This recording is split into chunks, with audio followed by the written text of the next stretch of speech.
Hello everybody, law of tutorial official के channel में आप सबका स्वागत है। तो मैं फिर से एक नए वीडियो के साथ आ गया हूं। मुझे पता है कि आप सब लोग को मार्च के बहुत सारे इंपॉर्टेंट टॉपिक्स के लेके काफी ज्यादा एक्साइटमेंट होगा। तो देखो, मैं आप लोग के लिए ना कोई बहुत ही मस्त टॉपिक लेके आया हूं। लेट्स चलते हैं हम लोग कि हम लोग आज क्या क्या करने वाले हैं। देखिए, मार्च का महीना खत्म हो चुका है, अप्रैल हम आ चुके हैं, राउंड चल रहा था अप्रैल फूल्स का, वो भी खत्म हो चुका है। तो अगर आप अपने आप को बेवकूफ बनाना बंद कर चुके हैं, काउंटडाउन 1 अप्रैल को खत्म हो चुका है और अब हम लोग जो है आगे चलने वाले हैं हमारे प्रिपरेशन की तरफ। याद रखिए, 7 दिसंबर बहुत जल्दी आने वाला है और हमको रोज ग्राइंड करना है। ओके, चलिए आगे बढ़ते हैं हम लोग आज के कुछ टॉपिक्स को लेके। देखिए, मार्च में टॉपिक्स बहुत सारे हुए थे, तो मैं आपके लिए कुछ चुनिंदा टॉपिक्स लेके आया हूं जो कि अंडर द रडार मिस हो गए होंगे आपके नेटवर्क से। तो चलते हैं हम लोग आगे। सबसे पहले टॉपिक लेते हैं हम लोग हैप्पीनेस रिपोर्ट। देखते हैं हैप्पीनेस होता क्या है गाइस। चलिए, मुझे पता है आप लोग अभी हैप्पी नहीं है, हो जाओगे कब? 7 तारीख के बाद। आपका ये सारा का सारा मेहनत उस दिन आपको बहुत बहुत हैप्पी करेगा। चलो हम देखते हैं हैप्पीनेस रिपोर्ट। हैप्पीनेस रिपोर्ट को ना पब्लिश करता है ऑक्सफोर्ड यूनिवर्सिटी। ऑक्सफोर्ड यूनिवर्सिटी के अंदर एक डिपार्टमेंट है जिसका नाम है वेलबींग रिसर्च इंस्टीट्यूट। ये एक फाउंडेशन के साथ, देखिए क्वेश्चन में ना आजकल वो क्या करता है, वो ये बोलेगा क्लैट कि Oxford university everybody knows, okay, but वो आपसे पूछेगा कि कौन सा फाउंडेशन है, कौन सा एनजीओ है which is collaborating with Oxford university who is releasing the report. तो ये आपके दिमाग में याद रखना चाहिए, वो होगा गैलप फाउंडेशन।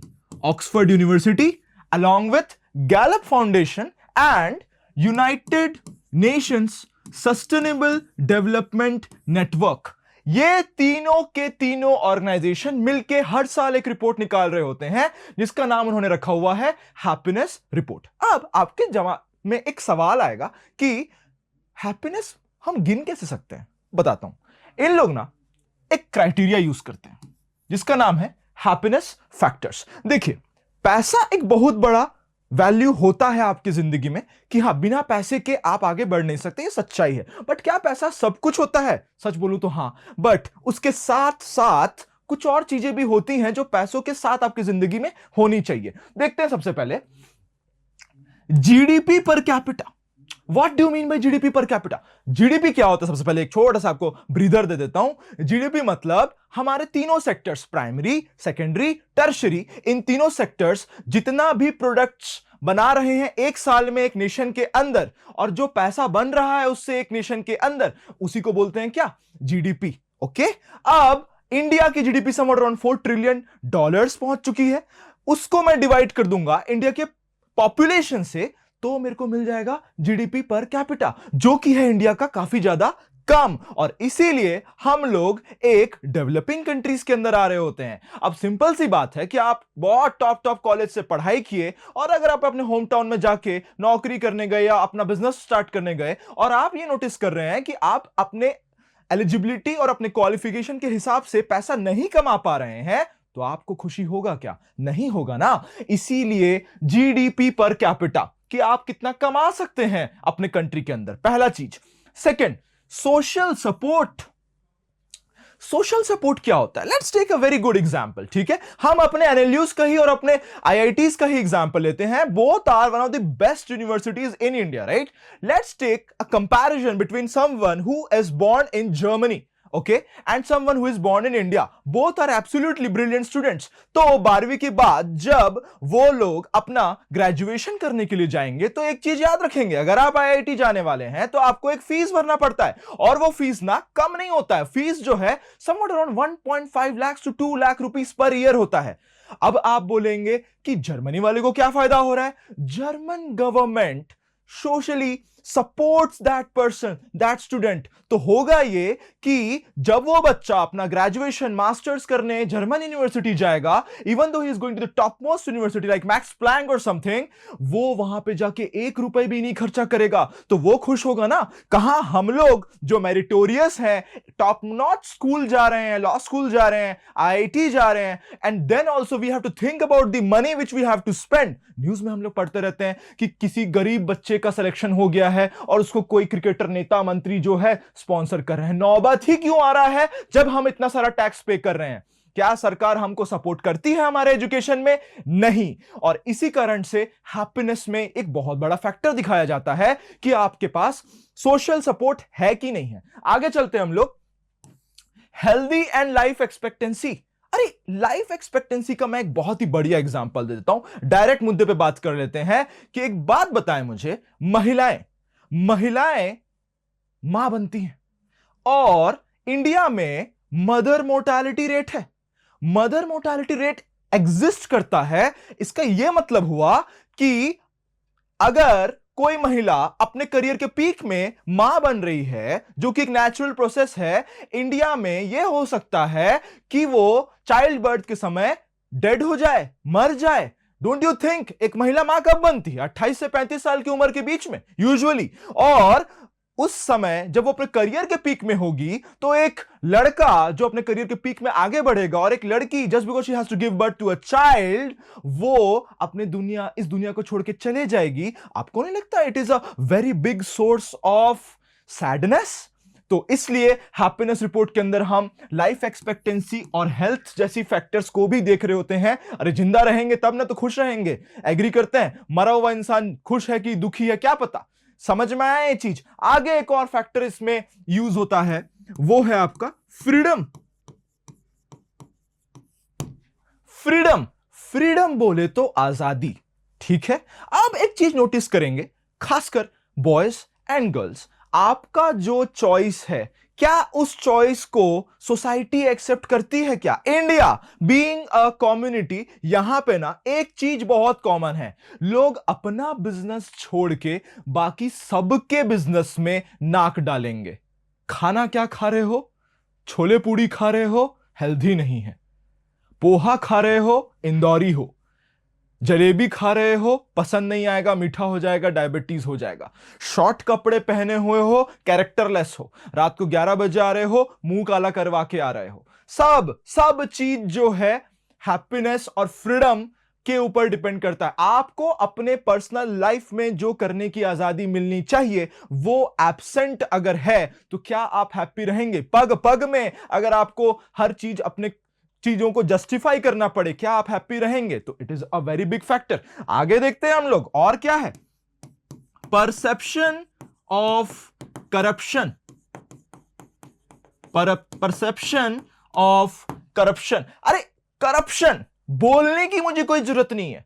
आपको कोई भी काम करवाना है, यह आपके जहन में पहले से ही रहता है। You always have this in your back of your mind that I have to pay some amount of money, some amount of bribe for my work to be done. अब आपने ऑलरेडी उन लोगों को टैक्स के पैसों से salary credit करवा रहे हैं, उसके बाद भी on top of that they want money under the table. तो भाई क्या आपको खुशी मिलेगी कि जब आपको वो काम बिना किसी घूस के, बिना किसी ब्राइब के हो जाना था, आपको क्या खुशी मिलेगा? नहीं। तो करप्शन जितना कम रहेगा जिस सोसाइटी में, हैप्पीनेस उतना ज्यादा रहेगा। सैडली हमको पता नहीं कि हम कहां पे लैक करते हैं इस चीज पे, ठीक है। आगे हम चलेंगे हैप्पीनेस के फैक्टर्स के ऊपर। बहुत बड़ी बात, और वो है जेनरोसिटी। क्या है? जेनरोसिटी। बोलेंगे सर ये जेनरोसिटी क्या होता है? अच्छा एक बात बताएं, आप जब किसी कैफे में खाना खाने जाते हैं, मान लो सैंडविच ऑर्डर किए, नोटिस करिएगा 3-4 टाइप के कैफेज हैं। एक होते हैं जो पैसा पूरा लेते हैं और सिर्फ सैंडविच पकड़ा देते हैं, ठीक है। एक होता है जो सैंडविच भी देगा, ऊपर से सलाद भी डालेगा, बगल में फ्राइज भी डालेगा और 2 डिप भी देगा। क्या लगा? जेनरस था ना वो पोर्शन। और जब आप इतना सजा हुआ टेबल को देखेंगे, अपना प्लेटर को देखेंगे, आपको मजा आएगा ना कि नहीं मजा आ गया यार, खा के मजा आया मुझे। और वहीं पे आपको एकदम उदास सा सैंडविच दे दिया, उसमें भी चीज कम, सब कुछ कम, तो मजा आएगा क्या? तो generosity actually leads to happiness. आपका हमेशा एक दोस्त होगा जो बड़ा बड़ा चॉकलेट खाता है, और अगर वो दोस्त खड़ूस है, आप उसे खड़ूस तभी बोलते हैं जब वो चॉकलेट आपके साथ बांटता नहीं है। और एग्जैक्टली यही चीज जेनरोसिटी को दिखाता है। As a society, as a country, अगर हम जेनरस है ना तो हम हैप्पी होंगे। एक बात बताऊं, सच बताऊं तो इंडिया में जेनरोसिटी तो है, बांटना यहां पे बचपन से सिखाया जाता है। तो उसी को हम आगे लेके चलते हैं। ये सारे फैक्टर्स है जिससे हम हैप्पीनेस को रैंक करते हैं। अब मैं आपको बताता हूं, ये जो रिपोर्ट है ना, वो हर साल पब्लिश होता है 20th ऑफ मार्च को। सपोजिटली इस दिन हमको खुश होना होता है, so we celebrate 20th of March as World Happiness Day. क्या सेलिब्रेट करते हैं guys? World Happiness Day. Okay,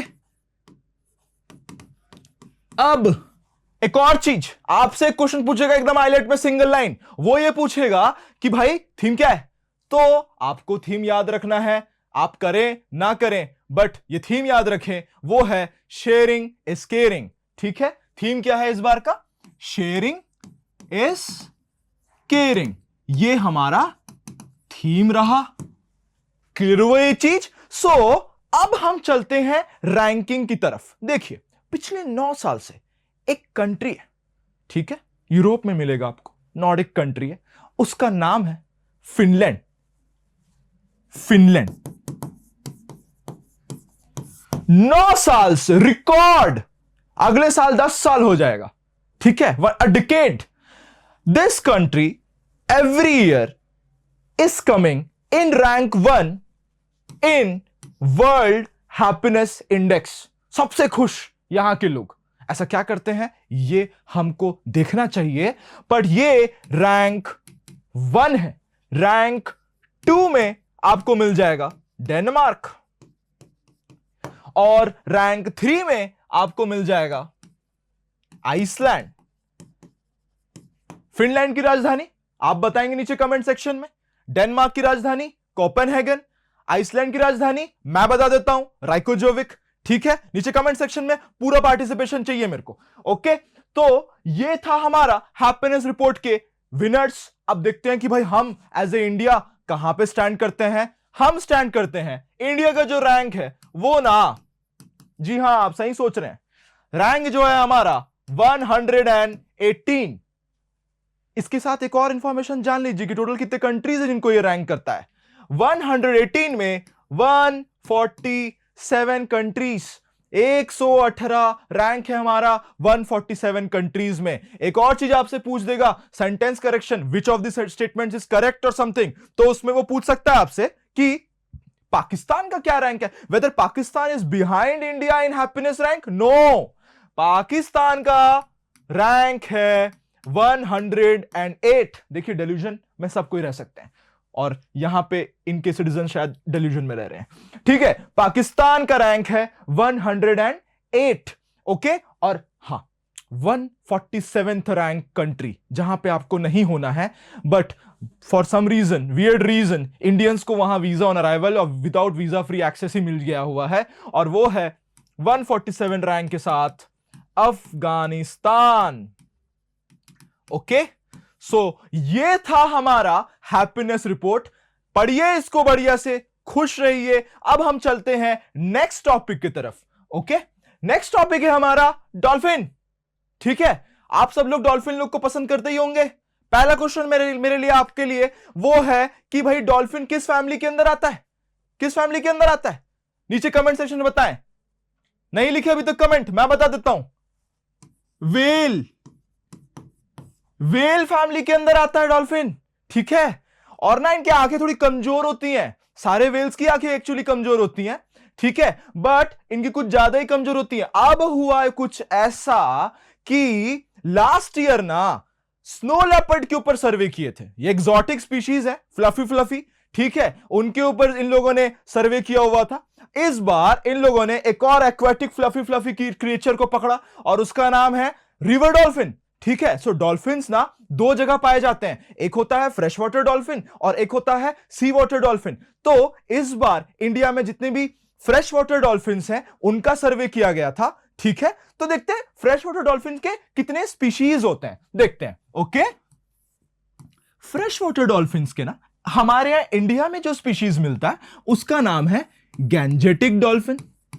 full marks to anybody who can derive this fact कि ये गैंजेस में मिलते हैं, गैंजेटिक डॉल्फिन्स। सेकंड होता है बोतो। क्या होता है? बोतो स्पीशीज का नाम है भाई। ठीक है, थर्ड है भूलन, क्लिरोगेचिच, भूलन, बोतो, गैंजेटिक, क्लिरोगेचिच, और चौथा वाला आप लोग के लिए होमवर्क है, कौन सा है पता करके आओ। क्लियर हो गया ये चीज। आगे चलते हैं हम लोग। क्यों किया गया, क्यों किया गया? बिकॉज ये डॉल्फिन्स जो हैं उनका कैटेगराइजेशन किया गया है that they are a very endangered species, मतलब इनकी संख्या बहुत तेजी से घट रही है। So for the first time census किया गया कि भाई ये कितने हमारे कंट्री में एग्जिस्ट करते हैं। ओके, सो हमको ये मिला कि हमारे पास 6,324 गैंजेटिक डॉल्फिन्स हैं। और इस सर्वे को किया किसने? Ministry of forest, environment and climate change, Bhupender Yadav ji. ठीक है, ministry of forest, environment and climate change ने प्रोजेक्ट डॉल्फिन के अंदर यह सर्वे किया हुआ है। किस प्रोजेक्ट के अंदर? प्रोजेक्ट डॉल्फिन, जो कि 2020 में लॉन्च हुआ था, इसके अंदर यह सर्वे किया है। और इस सर्वे को एकदम मार्क्स क्वेश्चन है, इस सर्वे को जो कंडक्ट करवाया है वो है आपका वर्ल्ड वाइल्ड लाइफ इंस्टीट्यूट। इन्होंने इस सर्वे को कंडक्ट करवाया हुआ है। और इस सर्वे से हमको पता है क्या मिला? हमको मिला कि उत्तर प्रदेश में सबसे ज्यादा डॉल्फिन्स एग्जिस्ट करते हैं। कहां पे? उत्तर प्रदेश में। कितने? 2397। सेकेंड रैंक पे आता है बिहार, ठीक है, 2220 डॉल्फिन्स। और थर्ड रैंक पे आता है वेस्ट बंगाल। एक बंगाली जोक मार देता हूं, खा गए ना पूरा, इसलिए तो थोड़े बहुत बचे हुए हैं। ठीक है, तो ये जो सर्वे है वो 28 रिवर्स में किया गया अक्रॉस 8 स्टेट्स। और एक पहली बार ना एक मजेदार डिस्कवरी हुआ। और वो डिस्कवरी पता है क्या हुआ? हम ढूंढने गए थे Gangetic dolphins, but Indus river जो चल रहा है वहां भी हमने सर्वे किया। और फॉर द फर्स्ट टाइम हमको Indus river, Indus water basin के अंदर 20 रिवर, या अंग्रेज लोग व्यास को 20 बोलते हैं, 20 रिवर के अंदर 3 फ्रेश वाटर डॉल्फिन्स मिले। तो हमें इंडस रिवर के अंदर भी, इंडस वाटर बेसिन के अंदर भी फ्रेश वाटर डॉल्फिन्स मिले हैं। किस नदी में? 20 में। कहां? पंजाब में। तो ये था हमारा रिवर डॉल्फिन सर्वे। प्रोटेक्टेड स्पीशीज है। वाइल्ड लाइफ प्रोटेक्शन एक्ट 1972 के अंदर शेड्यूल 1 के अंदर इंडेंजर्ड स्पीशीज कैटेगरी आता है। ये आप याद रखिएगा, शेड्यूल 1 के अंदर आता है ये स्पीशीज। और ये किसके अंदर आता है? इंडेंजर्ड स्पीशीज के अंदर आता है। और इंडिया ने फॉर द फर्स्ट टाइम ऐसा एक सर्वे किया हुआ है। चलिए गाइस, आगे हम लोग बढ़ते हैं एक्स वर्सेस आईटी एक्ट की तरफ। अरे भाई क्या हो गया, क्या हो गया, बताता हूं मैं क्या हो गया। हमारी माओ को जानते हो ना, अनफिल्टर्ड बात करती हैं, कुछ भी पूछो, लाज लज्जा ये सब नहीं देखती हैं। उन लोग को समझ में नहीं आता है कि हम बड़े हो गए हैं, उनको लगता है कि हम आज भी छोटे हैं, कुछ भी बोल देती हैं। ठीक है, बस वैसा ही कुछ हो रहा था। बताता हूं कहां पे, ऑनलाइन। कहां हो रहा था? एक्स मिस्टर इलॉन मस्क को एक जुनून है, जो भी कंपनी खरीदेंगे या बच्चा पैदा करेंगे उसका नाम एक्स रख देंगे। क्लियर हो गया ये चीज? तो X, formerly known as Twitter, इन्होंने एक एआई एजेंट लॉन्च किया, एक एआई चैटबॉट लॉन्च किया जिसका नाम था ग्रॉक। ठीक है, उसका नाम क्या था? ग्रॉक 3। ओके, अब हुआ क्या कि इसको जिस प्रकार से लर्निंग दिया गया, it's a large language model, right? So large language models क्या होते हैं आपको बता देता हूं। Large language models are the softwares which are used to power generative AI. Generative AI मतलब आप जो भी क्वेश्चन उससे पूछेंगे या जो भी आप कोई भी काम एक नॉर्मल इंसान से जो करवाना चाहते हैं, वही चीज आपको एक एआई एजेंट करके दे देगा। इसको बोलते हैं जनरेटिव एआई। अभी चल रहा है ना पूरी दुनिया में, घिबली स्टाइल चल रहा है ना, भर दिए हैं पूरा घिबली घिबली घिबली करके, तो वही जनरेटिव एआई उसको पावर करता है। तो ग्रॉक भी एक एआई एजेंट है।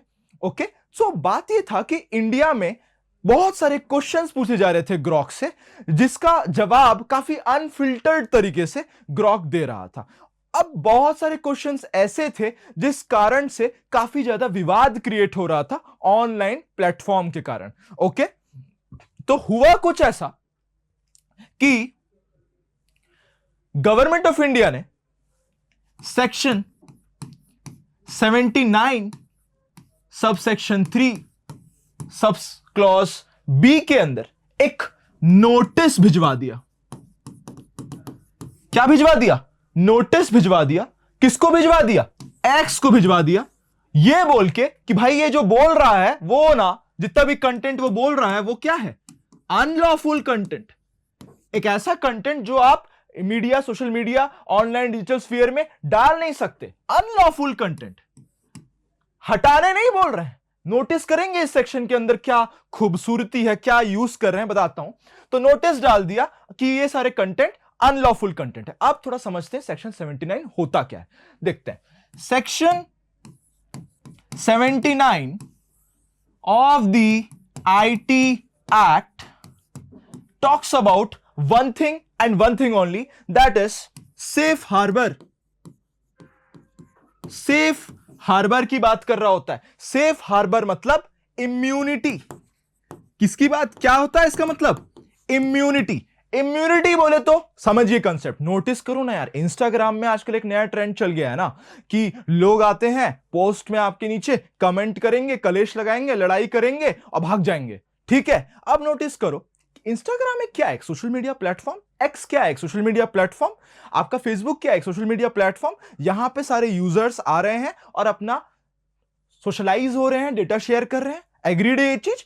अब अगर कोई यूजर इंस्टाग्राम, सोशल मीडिया में आके वहां पे क्राइम करता है, कलेश करता है, doing whatever which is unlawful in the eyes of the law, क्या इसकी जिम्मेदारी इंस्टाग्राम उठाएगा? नहीं। क्यों? क्योंकि उसने तो एक प्लेटफॉर्म दिया है, लोग ही ये सब कर रहे हैं, तो उसकी क्या गलती?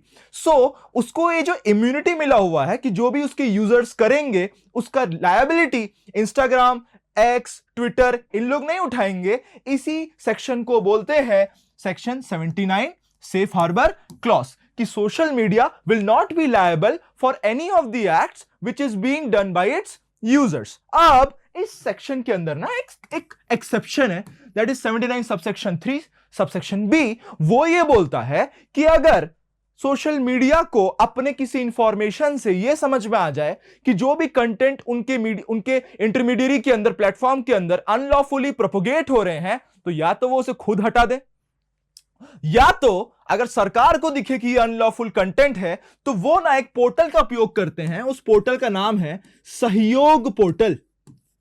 ठीक है, सहयोग पोर्टल के अंदर वो क्या करेंगे कि एक नोटिस भेजेंगे। नोटिस भेजेंगे किनको? इंटरमीडियरी, सोशल मीडिया को, कि देखो भाई ये कंटेंट ना अनलॉफुल है और अगर आप इसको नहीं हटाएंगे तो जो ये इम्यूनिटी आपको नहीं दिया गया है कि जो भी यूजर्स कर रहे हैं उसकी आप जिम्मेदारी नहीं लेंगे, वो इम्यूनिटी ना आपसे छीन ली जाएगी। तो इनडायरेक्टली क्या बोला जा रहा है? अगर आप कंटेंट को नहीं हटाएंगे तो क्या हो जाएगा? आपकी इम्यूनिटी को क्या कर दी जाएगी? छीन ली जाएगी। और अगर आपकी इम्यूनिटी छीन ली जाएगी, so anybody can also pull you as a party to that case. आपको भी उस केस में इन्वॉल्व कर दिया जाएगा और फिर आपको लड़ते रहना पड़ जाएगा। और ऐसे करोड़ों लोग आपके यूजर्स हैं, तो आप कितने केसेस फाइल करेंगे? एक्स ने बोला कि अगर कोई भी अनलॉफुल कंटेंट हटाना है ना, तो एक प्रॉपर क्राइटेरिया है, और वो क्राइटेरिया है आईटी एक्ट के अंदर सेक्शन 69A को यूज करके आप हटवाइए ना। ठीक है, इससे क्यों हटवाना है? ये डायरेक्टली बोलता है that the government and authorities have the power to remove and block unlawful content. पर आप इसके अंदर क्यों हटा रहे हैं? तो एक्स ने एक रिट पिटीशन फाइल किया। एक्स ने एक रिट पिटीशन फाइल किया अंडर आर्टिकल 226 इन कर्नाटका हाई कोर्ट। उन्होंने ये बोला कि जब सेक्शन 69 के अंदर प्रॉपर गवर्नमेंट के पास पावर है विथ प्रॉपर सेफगार्ड्स, कि भाई आपकी अभिव्यक्ति, आपका राइट ऑफ एक्सप्रेशन आपके पास रहेगा, क्योंकि 69A के अंदर Shreya Singhal versus union of India 2015 में सुप्रीम कोर्ट ने एक सेफगार्ड दिया था कि आपको फ्रीडम ऑफ एक्सप्रेशन है, नॉर्मल फिजिकल रियाम में भी है और ऑनलाइन रियाम में भी है, क्योंकि ऑनलाइन भी तो आप ही बोल रहे हैं ना। तो Shreya Singhal versus union of India में सुप्रीम कोर्ट ने यह बोला था कि your freedom of expression can only be curtailed when you are breaching article 19 sub clause 1 sub clause B। मतलब जब आप लिमिटेशंस को ब्रीच करेंगे, ऐसा कोई भी बात बोलेंगे जो आपकी इंडिया के सॉवरेनिटी के अगेंस्ट होगा, एनिमिटी को बढ़ाने के साथ होगा, या फिर किसी इंटरनेशनल रिलेशंस को हैम्पर करने के लिए होगा, only then your content can be removed in real world and online. But notice करें, ये तभी एप्लीकेबल होगा ये टेस्ट जब आप सेक्शन 69A के अंदर किसी कंटेंट को रिमूव करने के लिए नोटिस भेजेंगे। बट यहां पे गवर्नमेंट ने कौन सा सेक्शन यूज किया? 79 सबसेक्शन 3 सबसेक्शन B, which is a safe harbour clause. तो यहां पे गवर्नमेंट ने लूप होल लगाया और बिना सेफ गार्ड के यहां पे नोटिस जारी कर दिया। समझ में आए चीज? तो इसी के ऊपर पूरा बवाल उठा हुआ है कि ऐसा गवर्नमेंट क्यों कर रही है, और एक्स ने एक रिट पिटीशन फाइल किया हुआ है Karnataka high court on the same policy. Very important topic, आपके लीगल जीके दोनों में आ सकता है ये चीज। ठीक है, तो हम अब आगे बढ़ेंगे किस टॉपिक की तरफ? वो टॉपिक है हमारा सोलिस्टिस एंड इक्विनॉक्सेस। ठीक है, तो सोलिस्टिस मतलब क्या होता है, इक्विनॉक्स मतलब क्या होता है, क्लास 8 में हम लोग पढ़े थे। गारंटी देता हूं सब भूल गए होंगे, बट ज्योग्राफी स्टैटिक बहुत इंपॉर्टेंट है। पढ़ा है इसलिए रहा हूं, 20 मार्च में जस्ट हुआ, अभी पास आउट हुआ ये चीज। तो इतना सिंपल तरीके से समझाऊंगा, आज आपको क्रिस्टल क्लियर हो जाएगा। सबसे पहले ये हमारा प्यारा सा अर्थ। ठीक है, सबसे पहले हम लोग देखेंगे कि इक्विनॉक्स क्या होता है। ठीक है, इक्विनॉक्स क्या होता है देखते हैं, इधर समझ लो इस चीज को बस। इक्विनॉक्स होता क्या है? तो हम सबको पता है कि हमारा जो अर्थ है टिल्टेड है 23 degree on its axis, right? Earth circle नहीं, अर्थ स्फीयर है भाई। ठीक है, ओके। तो अर्थ टिल्टेड है। अब साल में ना 2 बार ऐसा होता है कि हमारा जो सन है वो हमारे इक्वेटर के एकदम ऊपर आ जाएगा, बराबर आ जाएगा एकदम। तो होगा क्या कि सन का लाइट जो है इक्वली पड़ जाएगा एकदम। तो इक्विनॉक्स का मतलब यह होता है कि साल में 2 बार जब अर्थ के इक्वेटर के ठीक ऊपर सन आ जाए तो मेरे को उस दिन मिलेगा equal day and equal night.